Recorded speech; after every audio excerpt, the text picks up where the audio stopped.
Get excited because the WWE is coming back to Australia for the first time since 2018. February next year, Optus Stadium in Perth plays host to the Elimination Chamber premium live event. And joining me is one of Down Under's finest exports. Please welcome my guest at this time, the one and only Grayson Waller. It's finally happening. 4 years I've been waiting for WWE to come back to Australia. Now it's happening in Perth. I would have preferred Sydney, but that's okay. Perth is a good second option.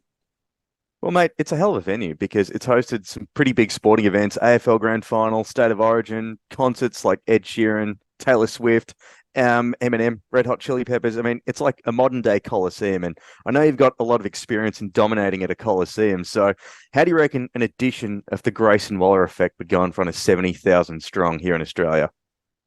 I think that would be a wild experience. And, if I'm going to do a Grayson Waller effect in front of that many people, I need a big guest. So I think I'm going to have to start thinking about it, who I can bring in. Especially I just had John Cena on the show. Like, how do I beat John Cena? Maybe I have to do an Australian legend, something like that to compete. But having 70,000 Australians there, like, that's going to be a wild vibe. Well, if anyone that might have been living under a rock and doesn't know about your success and your rise, I mean, it's been one of the 21st century success stories in sports entertainment. I mean, you've only been in the WWE for just over 200 years, but you tore it up on the old 205 Live. You were very much a big fish in a small pond there, and then that was in NXT. Now you're on SmackDown, rattling the cage. We've got a premium live event here in Australia. It deserves having you with some in-ring action on the road to WrestleMania. If we're talking dream opponents, who would you want to go toe-to-toe with? I couldn't agree more. I ran through the NXT system like it was nothing. And I owe that. I think it's because of my experience on the Australian independent scene. I got trained by the best in the world. Robbie Eagles, Madison Eagles. They put me in a position where I came to WWE and I was already better than everyone. And now I'm in a position where there's this Elimination Chamber show. Things are going well on SmackDown. And I don't know who the opponent is because I think a lot of these guys on SmackDown and even WWE legends who, aren't necessarily on the roster anymore, they're begging for the Grayson Waller rub. And especially in Australia, can you imagine how many eyes they're going to be on them? So I'm sure John Cena's on the phone right now begging for that match. I'm sure The Rock's on the phone. I'm sure Roman Reigns has got Paul Heyman ringing up everyone he can to try and get a match, Roman versus Grayson Waller. Like, I think it's not a case of who do I want to wrestle, but who wants to wrestle me? And maybe I get my pick of all these legends, all these big names. Well, that's just assuming it's a one-on-one match. Let's assume it's a chamber match. It's pretty brutal. It's the kind of match that can shorten a career. But the thing is, you've actually got a fair bit of experience in those hectic kind of matches because back in NXT, you won the first Iron Survivor match. You survived a cage match or two as well. Even went through hell in an unsanctioned match with Johnny Gargano. I mean, does the thought of being in an elimination chamber maybe concern you a little bit? I wouldn't say concern because there's something wrong with my brain where these kind of matches happen and it kind of gets me excited. And as you said, like the unsanctioned match with Johnny Gargano, I think people saw what I'm willing to put my body through, not only to perform, but to try and win a match. Similar like War Games a few years ago, same thing. People see what I'm willing to do. You put me in a chamber, like that's giving me options. That's giving me opportunities to sneak my wins, find a way to win, but also do something spectacular and go viral. And I worry somewhat for my body, thinking of what I did to go viral in NXT and thinking what I may do to go viral in Australia. Because in front of those 70,000 fans, I'm pretty much willing to risk it all. Well, we know that you can run your mouth a little bit, but you can also back it up inside the ring. I mean, earlier this year, it was your first match on SmackDown, and it was with Hall of Famer Edge, one-on-one. Madison Square Gardens in an absolute classic. And I tell you, you took him to the limit. He did manage to get the chocolates, but, we don't know what's in store for his future. But do you hope to cross paths with him maybe down the road and avenge that loss? Yeah, very much so. That was a huge match, main event, Madison Square Garden, my debut, all those big things. Also, my first match back from a broken leg. So, Edge is going against a 70% Grayson Waller. And everyone saw what I could do at 70%. So, I really want to get back in there with him when I'm 100% and get in there when I'm at my best, when I'm ready to go, when everything's, I've prepared for the match. He asked me to do it in 10 minutes. I wasn't prepared for that match. But that's okay. I really hope I do get the opportunity again because I think everyone knows how good Edge is and how good Edge has been such a long time. And anytime you get to test yourself against the best, that's only a benefit for you. Now, you mentioned John Cena. He was a recent guest on the Grayson Waller Effect on SmackDown, but you also had a bit of a face-to-face with him back at Money in the Bank in London, where it did end badly, man. Let's not beat around the bush here. It ended up in an attitude adjustment for you, but it looked like Cena was ready to knock your block off at SmackDown before Jimmy Uso sort of interrupted. But is Cena just another legend that wants that Grayson Waller effect rub? Very much so. And, nothing I said to John was untrue.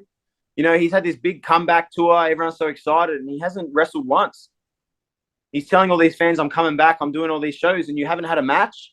Like, what is this? You're a special guest referee. You want to be a guest on my show? Like, just be honest. I just wanted him to be honest with people and say he wanted to come back and take the spotlight from the other wrestlers. He goes in that match. He wants to, LA Knight's hot. I'll have some of that. Grayson Waller's hot. I'll have some of that. And that's what these legends kind of do. They don't want to pass the torch. They want to kind of keep lighting their own torch or off your spark. But that's okay. I'm going to let it happen. I think John's going to get his comeuppance very soon, though.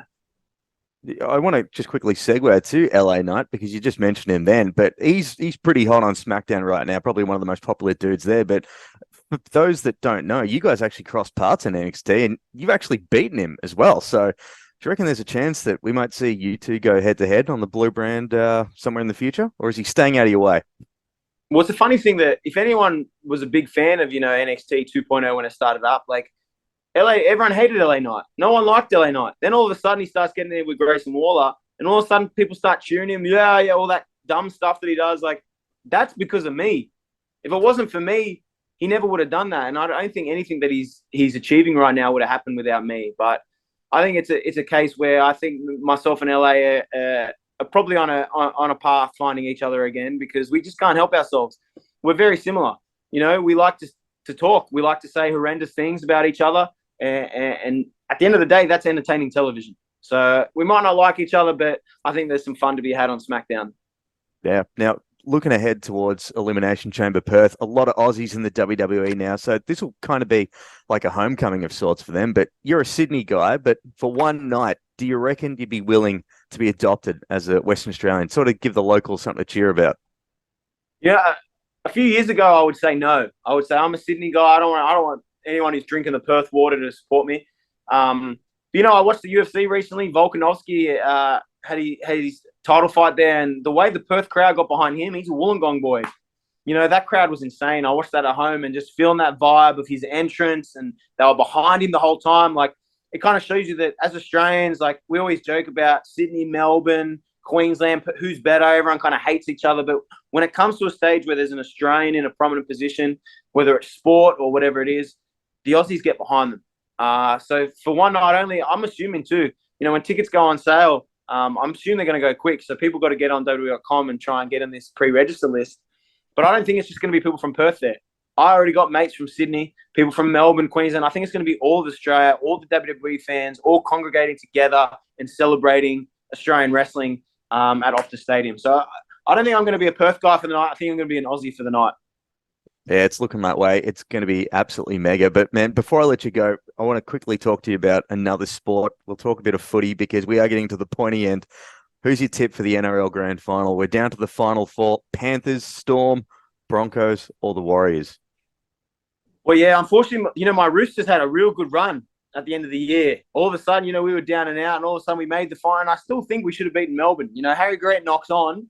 Somehow the referee doesn't see it. Fancy that, the Melbourne team gets an advantage. But my mind says the Broncos are going to win. It would be nice to have someone different. The Panthers have been smashed at the last few years, but my heart wants the Warriors, man. There's just something with this whole up the wires thing where it's just like they're such a fun team. They're underdogs. Like, I would like to see the underdogs kind of get it. Yeah, I don't think you're the only one there, man. But look, WWE Elimination Chamber Perth, it's taking place Optus Stadium, WA, on Saturday, February 24th, 2024. Head to WWE.com. Register now for an exclusive pre-sale opportunity. Grayson Waller, it's been an absolute pleasure to chat to you again, man. Hopefully we'll do it again soon. I'm sure we will when Perth rolls around, when we've got this Elimination Chamber show and Grayson Waller's on the front of the poster. I think we'll have a lot to chat about. Look forward to it, man. Thanks a lot. Thank you, mate. Bye-bye.